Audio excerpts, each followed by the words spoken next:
By the end of today's episode, you'll know exactly how to build relationships with higher-ups in the industry. Welcome to the Actor's Career Compass, where we help aspiring screen actors find high-quality auditions, sign with great agents, and book major roles in legit productions. I'm your host, Martin Benson, and today we'll be covering how to network properly with casting directors and other important people in the industry. You'll learn how to break the ice with someone you've never met, how to keep in touch with them over time in a way that feels natural, and how to ask these people for opportunities without coming across as needy. Ready to dive in? All right, so first, let's discuss the general process of networking.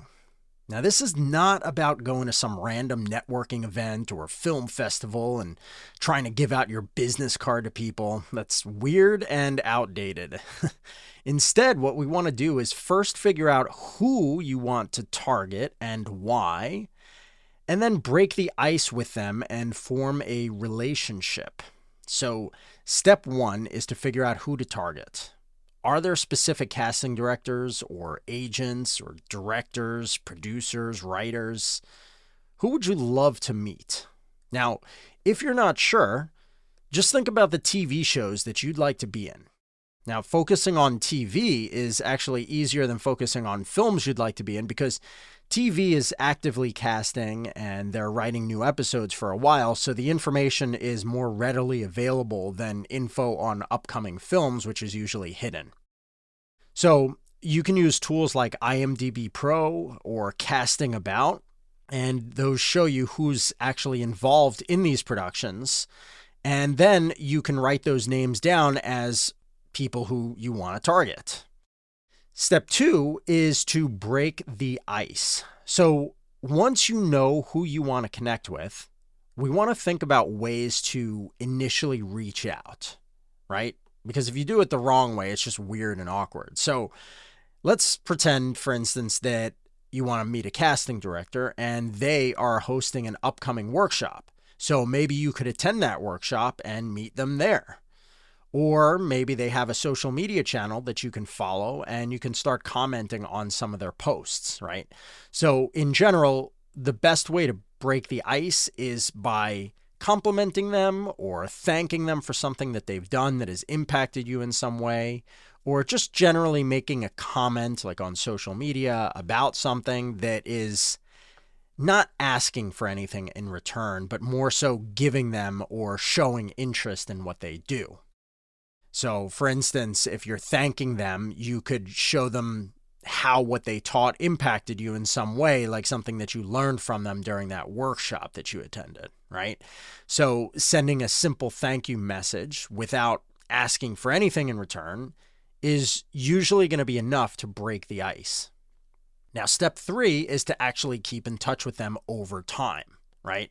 So, once you've actually broken the ice, they've heard from you once, I usually recommend keeping in touch with people and reaching out at least 3 to 4 times without asking for anything, right? So you want to reach out every few weeks at the beginning so that they don't forget who you are, and then every few months after the first couple of messages that you send. So a good way of follow-up could look like this. You first send them an initial email breaking the ice. Then you follow up every 1 or 2 weeks or so. So you send a first message, and then you could send another follow-up message, another 1 or 2 or even 3 weeks later.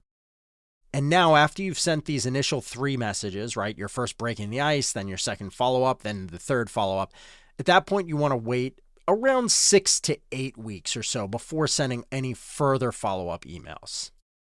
Now, in each of these follow-ups, you should offer something of value to the person, whether it's simply commenting on a social media post with a well thought out, genuine message, or sending them a congratulations email like, hey, I heard you've been casting for this new film. That's amazing. I'm looking forward to seeing it, etc.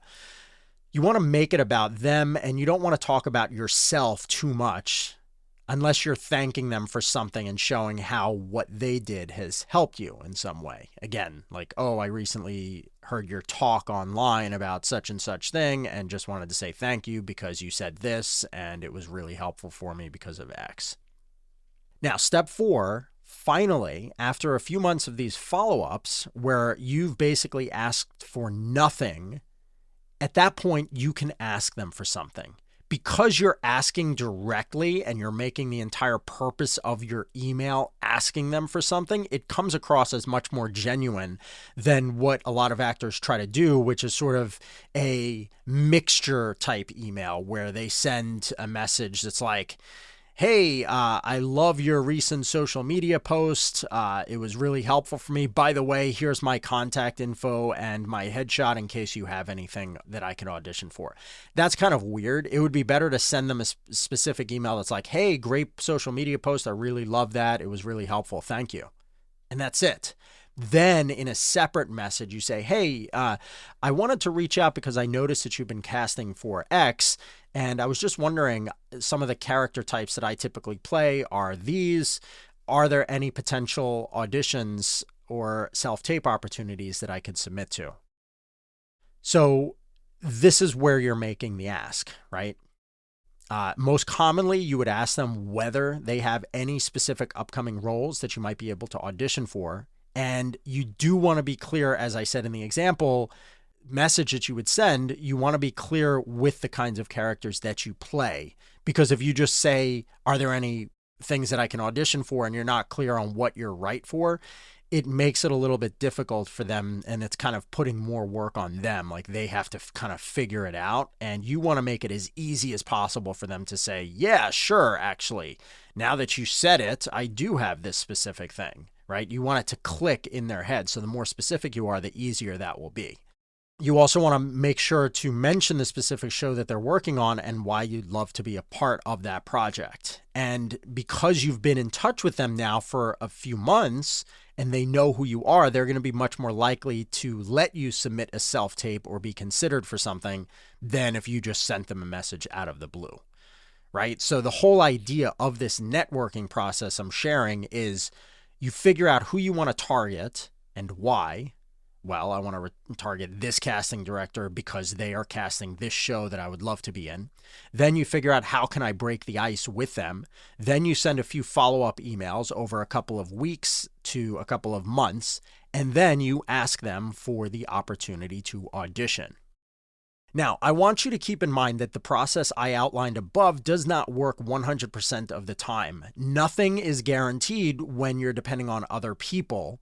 So you want to network with a lot of people, not just one or two.